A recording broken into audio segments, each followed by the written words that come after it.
وعن عائشة رضي الله تعالى عنها وهي بقعت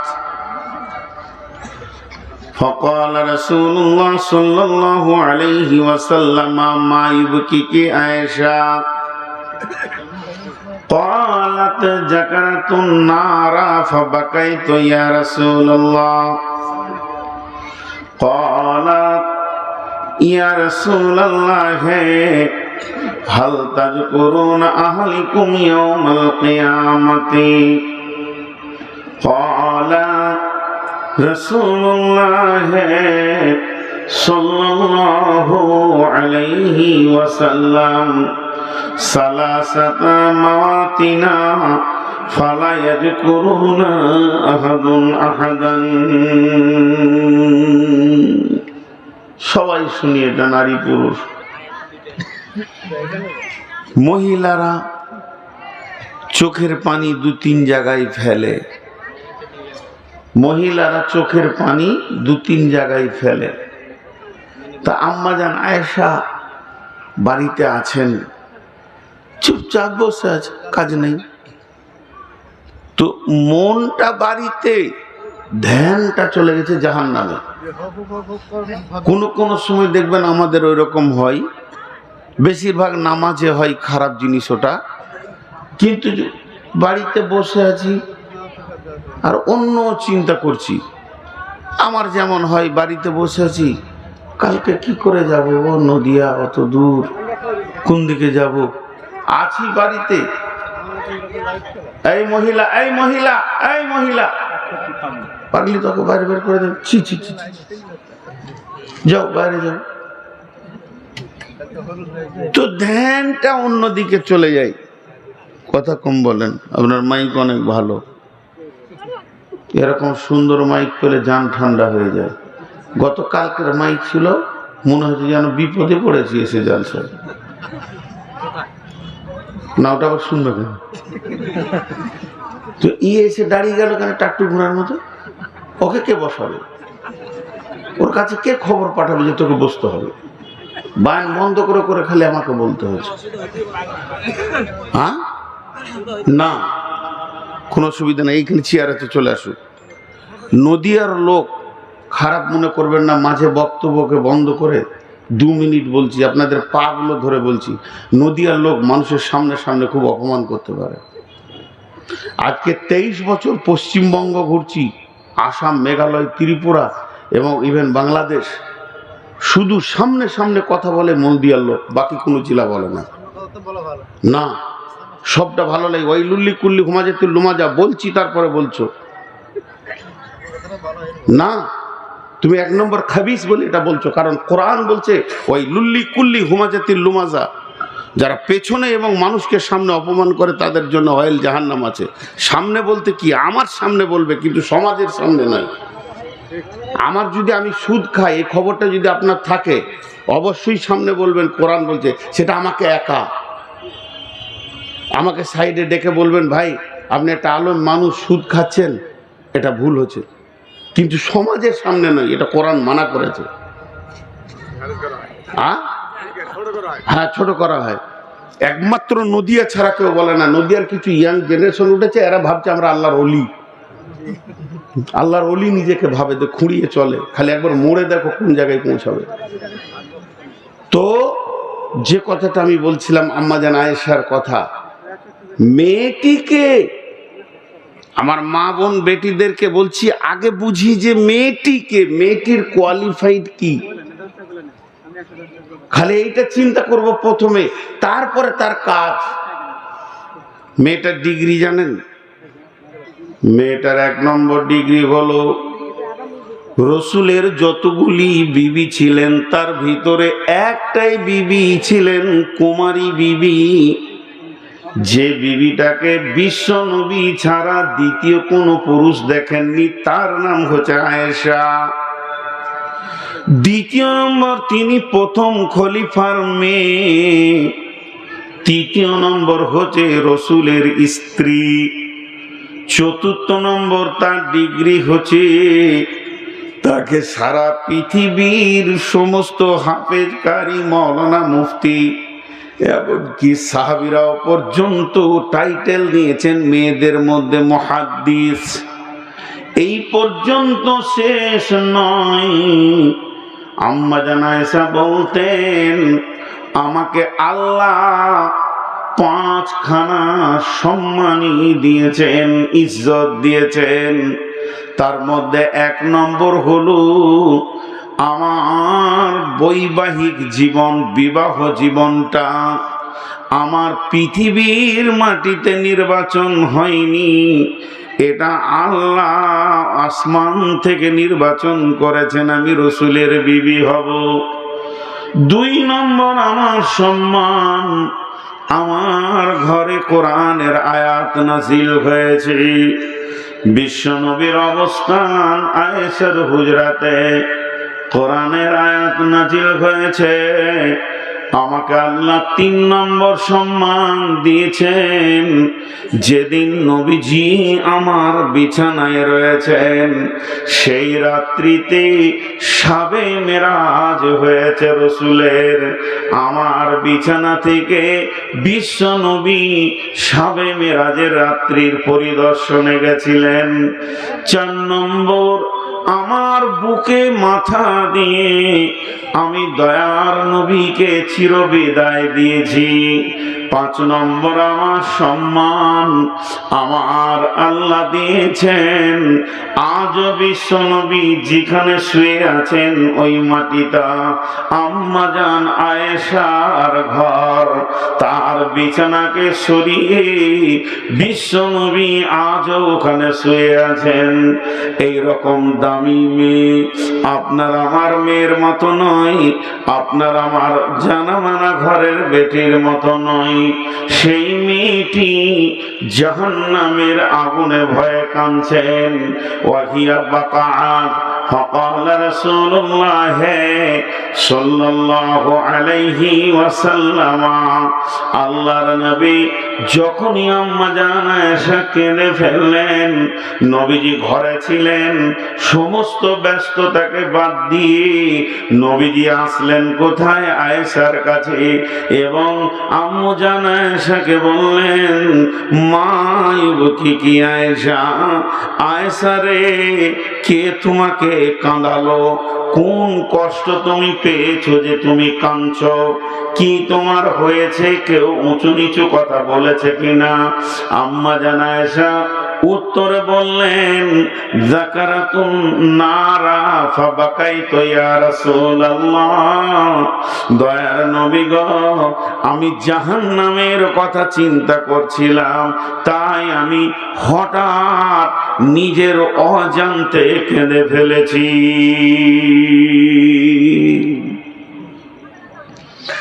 জাহান্নামের কথা চিন্তা করছিলাম তাই কেঁদে ফেলেছি। ছোট্ট একটা উদাহরণ দেবো এখানে মাঝে ছোট করে বোঝার জন্য। আমি এখানে বসে কাঁদছি, কোনো কারণে কাঁদছি, কোন একটা কারণ আছে, আমার চোখ দিয়ে পানি এসছে। তো কমিটির লোক দেখছেন যে আজকে তো এই লোকটা আমাদের মেহমান, তো মেহমান কাঁদবে কেন, কি হলো?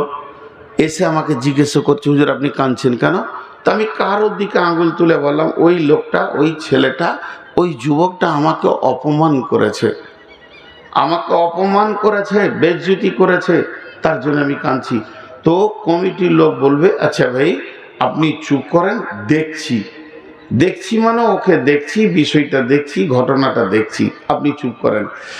কিন্তু কোন লোক যদি কাঁদে, বা আমি যদি কাঁদি, বা আপনি যদি কাঁদেন, আর যদি জিজ্ঞেস করা হয় কাঁদছো কেন, আর ওই লোক যদি উত্তর দেয় আমি জাহান্নামের ভয়ে কাঁদছি, তো পৃথিবীর কেউ বলবে না যে আমি দেখছি, তুই চুপ কর, ও চুপ হয়ে যাবে। পৃথিবীর কেউ বলবে না এই কথাটা বাঁয়ে জমা রাখেন, ডান দিকে নয়। এমনকি বিশ্ব নবীও আয়েশাকে বললেন না যে আমি দেখছি, তুমি কাঁদিও না। বিশ্ব নবী যখনই শুনলেন আয়েশার মুখে যে আমি জাহান্নামের আগুনের ভয়ে কাঁদছি, তো বিশ্ব নবী স্টার্চু হয়ে গেলেন, চুপ হয়ে গেলেন। কিন্তু মেয়েদের ভিতরে অনেক চালাক ছিলেন আম্মু জান আয়েশা। তিনি কি দেখলেন, কি বুঝলেন এখান থেকে যে আমি কেঁদেছি, আমার চোখের পানি রসুলের কলিজাতে লেগেছে, আমার চোখের পানিটা এত গুরুত্ব হয়ে গেছে যে রসুলকে প্রভাবিত করেছে, রসুলকে চঞ্চল করে তুলেছে, তাহলে রসুল তো আমাকে ভালোবাসে। এই প্রমাণটা একটা বেরিয়ে আসলো। এই প্রমাণটা যখন বেরিয়ে আসলো তখন উনি আর একটা সুযোগকে গুছানোর চিন্তা নিলেন। সেটা কি জানেন?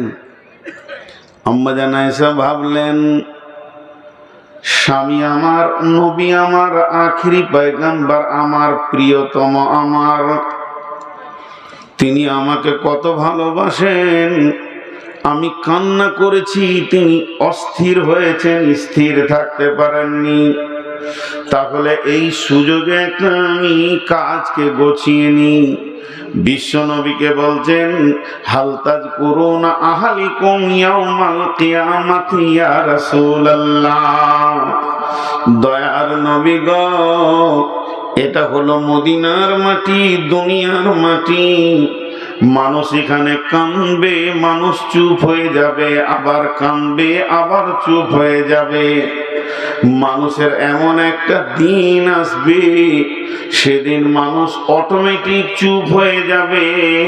কিন্তু সামনে একটা দিন তত্তর করে আগিয়ে আসছে, যে দিনটা শুধু কাঁদার পালা পড়ে যাবে।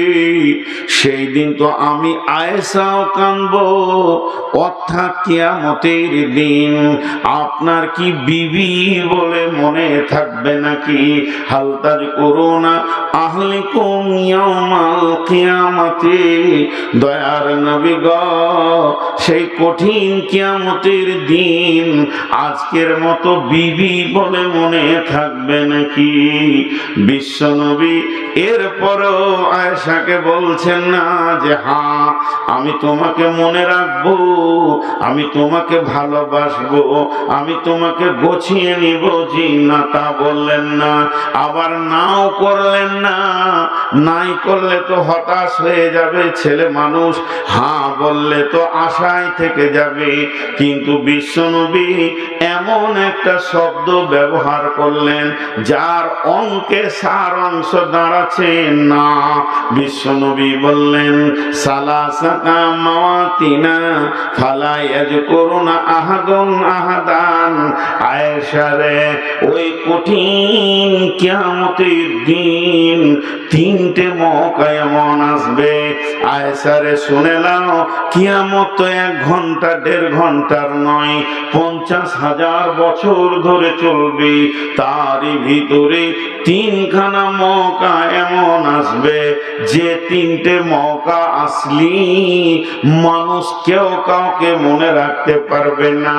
সেই 3টি জায়গার মধ্যে 1 নম্বর হলো ইনদাল মিজান। ও আমার ভাই, ওরে আমার বন্ধু, সেই মিজান মানে দাঁড়িপাল্লা। দাঁড়িপাল্লাতে যখন নেকি বদি ওজন করা হবে, কেউ কাউকে মনে রাখতে পারবে না। 2 নম্বর হলো যখন ডান হাতে বাঁ হাতে সার্টিফিকেট দেওয়া হবে এবং বলা হবে নিজের আমলকে ধরে লাও আর নিজের রাস্তা ধরে লাও। জান্নাতি জান্নাতে যাও, জাহান্নামী জাহান্নামে যাও। তখন কেউ কাউকে মনে রাখতে পারবে না। এবং 3 নম্বর হলো ইদা উদিয়াত তরিকু ফি যাহারি জাহান্নাম। জাহান্নামের মুখে যখন পুলিশে আটকে রাখা হবে, তখন কেউ কাউকে মনে রাখতে পারবে না। ভাই আমার, বন্ধু আমার, মা আমার, বোন আমার, বেটি আমার, এই হাদিসটা থেকে আমরা রিজাল্ট কি পেলাম? বিশ্ব নবীও পর্যন্ত নিজের বিবির ব্যাপারে 100% তাকে গ্যারান্টি দিলেন না। তার মানে নিজের আমল তৈরি করো। লূত আর নূহের বিবির ব্যাপারে আল্লাহ প্রকাশ করে দিয়েছেন কোরআনে, ওয়াকিলা দুখুলান নারা মা'আদ দাখিলিন। তারা চিরদিন জাহান্নামে থাকবে।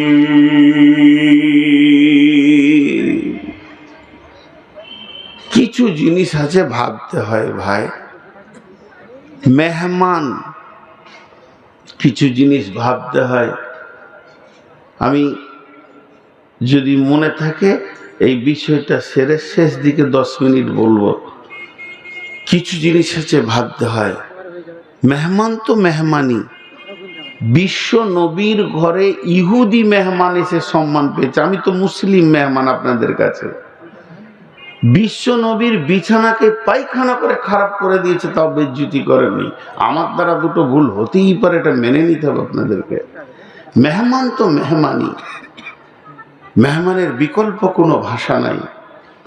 আর আমি যে বসাই জানেন, এই দর্শন তত্ত্ব ফিলোজফাররা কি বলছে, হাদিস তো আছে, কোরআন তো আছে দলিল, ফিলোজফাররা বলছে কথাগুলো হৃদয়গম হয়, দাঁড়িয়ে থাকাটা সুন্নত না। হ্যাঁ, আবার জায়গা নাই, ঠেলা ঠেলি চাপা চাপি, তখন আমার ঘাড়েও দাঁড়াবে 5টা, অসুবিধা নেই।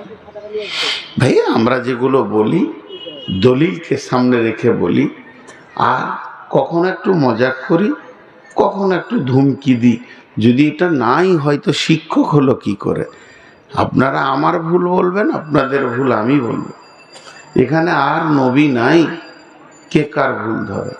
তো এতক্ষণ আমি আপনাদেরকে যাই বকলাম, 2-4 মিনিট, 5 মিনিট, 10 মিনিট, কিছু একটা বলতে চেয়েছি আপনাদেরকে। তার অংশ, সার অংশটা কি বেরিয়ে আসলো, যে যত বড় নেককার মানুষ হোক না কেন, পরেশগার মানুষ হোক না কেন, তার অধীনস্থে যারা আছে ওর নেকিতে জান্নাত যাবে না।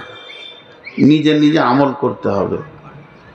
রসুলের বেটা ছিল, মারা গেছেন ছোটতে, কাসিম, হাসিম, তৈয়ব মারা গেছেন। এই জন্যে বুখারীতে, মুসলিমে, হাদিসে রসুলের নাম কোথাও কোথাও আছে আবুল কাসিম, কলা আবুল কাসিম রাদিয়াল্লাহু, এক আবুল কাসিম সাল্লাল্লাহু আলাইহি ওয়াসাল্লাম। আবুল কাসিম বলেছে মানে রাসূলুল্লাহ সাল্লাল্লাহু আলাইহি ওয়াসাল্লাম বলেছেন। তো মারা গেছেন, ছিল না। তো রসুলের আহালকে, আহলে রসুলকে আমরা যে দরুদ পড়ি, আল্লাহুম্মা সাল্লি আলা মুহাম্মাদু ওয়া আলা আলে, বলেন ওয়ালা আলী মোহাম্মদ।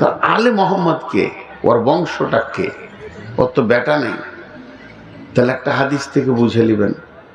ফজরের সময় আল্লাহ রসুল ফজরের নামাজ পড়লেন। নামাজ পড়ার পর নিজের বাড়িতে গেলেন না, বেটির বাড়ি গেলেন। এই পাড়া, একই পাড়াতে যদি বেটির বাড়ি হয় তো বাপ বেটির বাড়ি যাবে।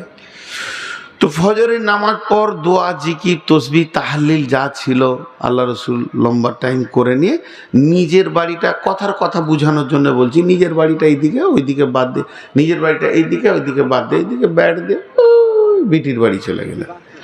তো শীতের সময় যদি হয়তো সব কম্বল ঢাকা, তা আল্লাহ রসুল যখন বেটির বাড়িতে ঢুকছেন কি অবস্থায় আছে জানেন? একটা বড় কালো কম্বল ঢাকা, ভিতরে 4 জন ঢুকে আছে। তো বসে শুয়ে নেই।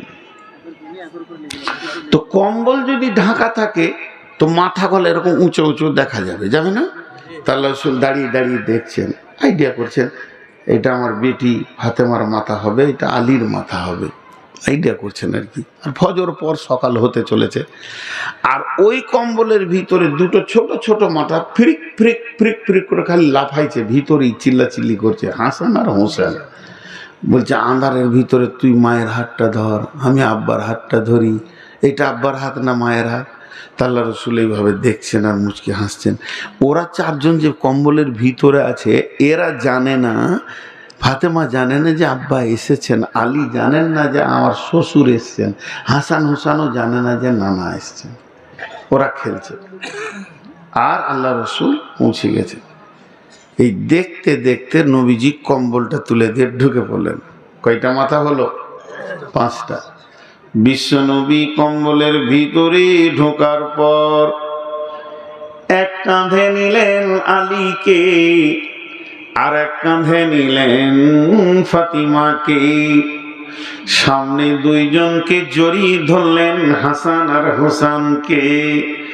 4-5টি মাথাকে এক জায়গায় জমা করে নবীজি বলছেন, আল্লাহুম্মা হাযিহি আহলি, হে আমার আল্লাহ এটাই হলো আমার আহাল।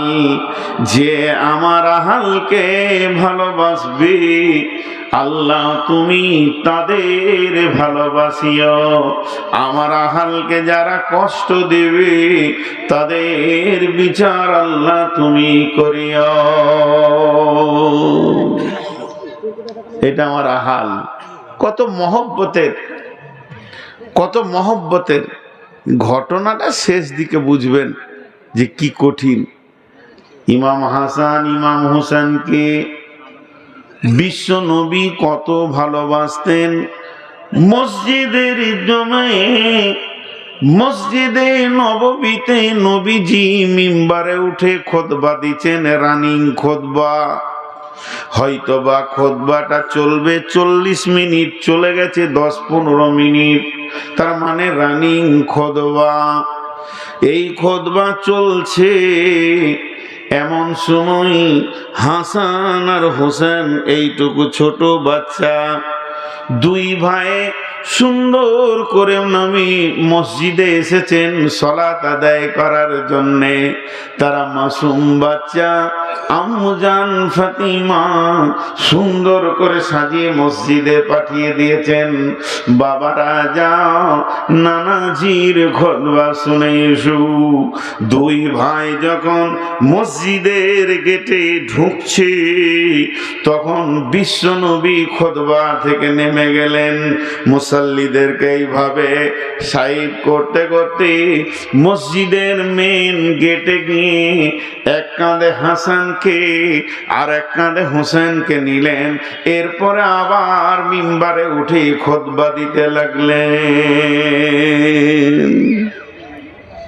আপনাদের গায়ে ইমাম সাহেব যদি এরকম করে চাকরি থাকবে? ও কথা বলে না, চাকরি থাকবে। ওর বেটাটা এসে আবার কোলে লিদে খুতবা দি থাকবে না। শিশুদের অনেক অধিকার আছে। খুতবা যেই দিতে শুরু করলেন কোরআনে আয়াত নাজিল হয়ে গেল। কি আয়াত নাজিল হলো? বিসমিল্লাহির রহমানির রহিম। আল মাল ওয়াল বানুনা জিনাতুল হায়াতিদ দুনিয়া। মাল সন্তান হলো পৃথিবীর সৌন্দর্য, নবীরে চোখের ঠান্ডা হলো সন্তান। কত মহব্বতের জিনিস। আর একটা শুনিয়ে দিই, তারপরে আয়াতটা শোনাবো। ভিতরটা কত জ্বলবে, ভয় লাগবে। বিশ্বনবী আসরের ফরজ নামাজ সুন্নত নয়, নফল নয়, ফরজ নামাজে সাজদায় পড়ে আছি। জামাতে নামাজ একা নয়, সমস্ত সাহাবীরা সাজদায় পড়ে আছেন। ইমাম হোসেন কি রসুলের ঘাড়ে চড়ে নিয়ে বলছে ঘোড়া চড়েছে। নবীজির ঘাড়ে ইমাম হোসেন বসে আছে। ইমাম হাসান বলছে ঘোড়া কেন যাই না, পাছায় ধরে ঠেলছে। এদিকে দুই ভাই রসুলকে ঘোড়া বানিয়েছেন। সাজদার দোয়া শেষ হয়ে গেছে, নবীজি মাথা তুলতে যাবেন, জিবরাইল আমিন এসে বলে গেলেন কানে, নবীজি গো যতক্ষণ পর্যন্ত ওরা ঘাড় থেকে না নামবে আপনি ঘাড় তুলবেন না, এটা আল্লাহকে ভালো লেগেছে। সাহাবীরা বলছেন এত লম্বা সাজদা কেন? কাছাকাছি সাহাবীরা দেখেছেন রসুলকে ঘোড়া বানানো হয়েছে, দুই নাতিতে ঘাড়ে চড়ে নিয়েছে, হাত বাড়িয়ে নামাতে যাচ্ছে। বিশ্বনবী হাতটাকে ঠেলে দিলেন, আল্লাহর পারমিশন নাই এদেরকে নামানোর জন্যে। অথচ এই আহাল, এত ভালোবাসা, এত প্রেম, এত প্রীতি, এত মহব্বত। সূরা কাফের ভিতর আয়াত নাজিল হলো, কুল মা কুনতু বিদাম মিনার রাসূল। হে নবী তুমি তোমার আহালদেরকে ডাকো, হোসেনকে ডাকো, হাসানকে ডাকো, ডাকো আলীকে, ডাকো ফাতেমাকে, ওদের কানে ভরে দাও এই আয়াতটা। তুমি কোন নতুন নবী নও, তোমার আগে অনেক নবী চলে গেছে, কম বেশি 1.5 লাখ নবী চলে গেছে। হে নবী মুহাম্মদ, তুমি যদি আখিরি নবী, তার মানে তোমার আগে সব নবী সিরিয়াল শেষ হয়ে গেছে। হে নবী মুহাম্মদ, নিজেকেই তুমি নবী ভাবিও না, এর আগে অনেক নবী চলে গেছে। অতএব তোমার আহালকে বলে দাও, কিয়ামতের মাঠে যখন হিসাব শুরু হবে, তখন হিসাবের পাতা যখন জমা করা হবে, হিসাবের খাতা যখন জমা করা হবে, নবীর বেটি ফাতেমা বলে কোন রকম কনসিডার হবে না, নবীর জামাই বলে কোনো বেনিফিট থাকবে না। হাসান হোসেন নবীর নাতি যে ঘাড়ে চড়েছে নামাজে, এই বলে আমার আল্লাহ সেদিন কোনো কনসিডার করবে না। নিজের আমলে আল্লাহকে রাজি করে নিজের ময়দানে গিয়ে দাঁড়াতে হবে। বিশ্বনবী ওই দিন সমস্ত চোখের পানিতে আহাল বংশদেরকে বলেছিলেন, ও মা বেটি ফাতেমা রে, নিজের আমল নিয়ে নিজে তৈরি হয়ে যাও। এর জন্য সারা দুনিয়াকে ওই আয়াতে আল্লাহ কি জ্ঞান দিচ্ছেন, দরাবাল্লাহু মাসালাল লিল্লাযিনা কাফারু ইমরাতান ইমরাতান লুতিন কানাতা তাহতা আবদাইনি মিন ইবাদিনা সালিহাইনি ফাখানাতাহুমা ফালাম ইগনিয়া আনহুমা মিনাল্লাহি শাইআ ওয়া কিলা দুখুলান নারা মা'আদ দাখিলিন।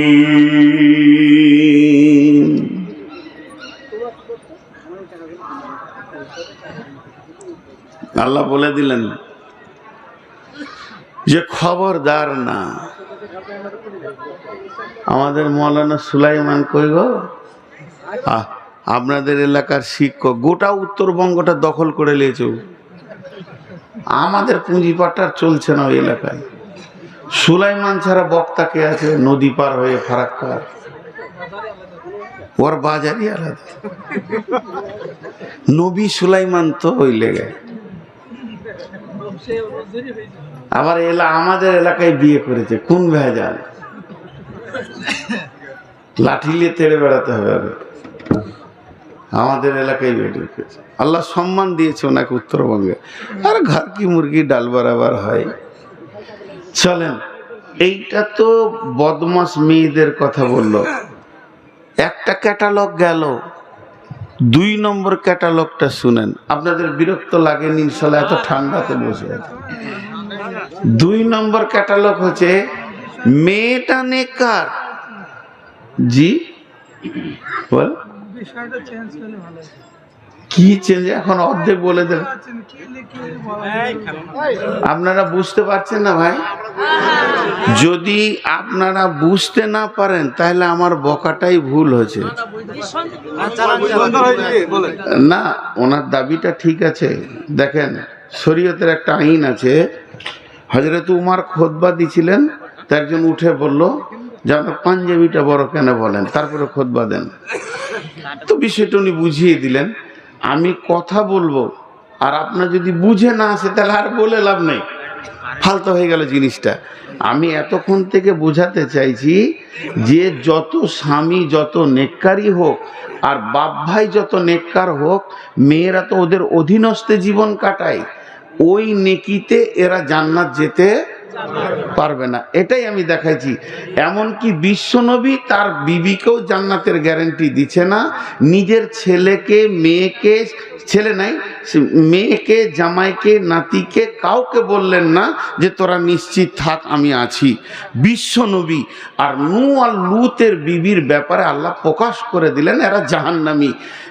ওদের স্বামীরা হলো নবী, তারপরও কিয়ামতের মাঠে কোনো কাজে লাগবে না। এইটাই তো এতক্ষণ বললাম, তা আপনার বুঝে আসেনি? যদি এত লেটে বুঝেছে, শ্বশুর বাড়ি কি অন্যদিকে যাও নাকি? শ্বশুর বাড়ির নাম করে যেন অন্য কারো বাড়ি ঢুকে যাবে না, মেরে শেষ করে দেবে। যার বিটি নিয়েছো তার বাড়িই যাবে, তাহলে দুটো ডিম টিম পাবে রে বাপ, গোলমাল করিও না। জি, আমার একটা মাঝে 1 মিনিট আপনাদের মূল্যবান টাইমকে কেটে নিই। কিছু কিছু মানুষের দেখবেন কিছু জিনিসের অ্যালার্জি আছে। আপনি 25টা ডিম খাবেন, অসুবিধা নাই, আমি 2টো ডিম খাবো তো চুল খাবো। তা আমার থালাতে আপনি ডিম দেবেন কেন? এটা মানুষের হতেই পারে। আমি যখন বলে দেবো এটা আমার অ্যালার্জি, তাহলে আর দেওয়ার দরকার নাই।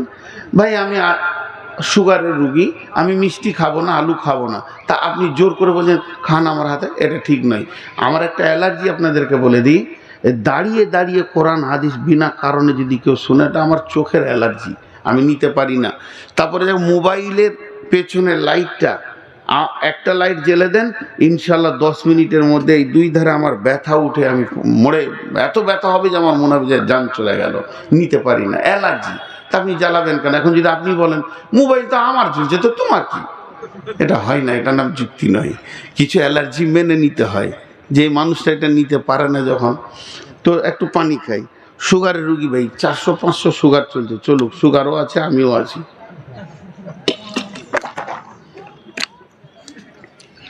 এবার এটা উল্টোটা হবে, এতক্ষণ যেটা দেখালাম তার উল্টা।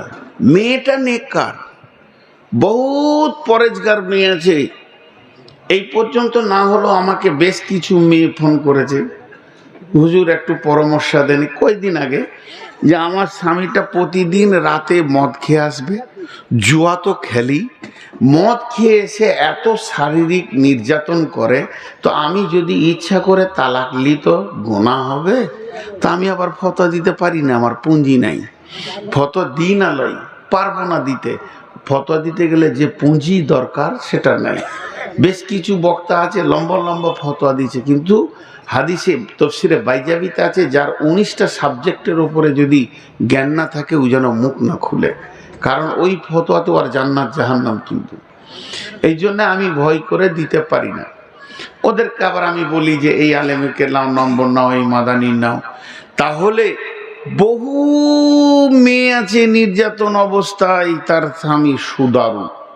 বাংলাদেশে একটা ঘরে গিয়েছিলাম, পাক্কা সুদের বিজনেস, মানে জালসা শেষে ওর বাড়িতেই খেতে নিয়ে গেল। তো যখন শুনলাম যে সুদ খাই, তো আমার শরীর খারাপ হয়ে গেল।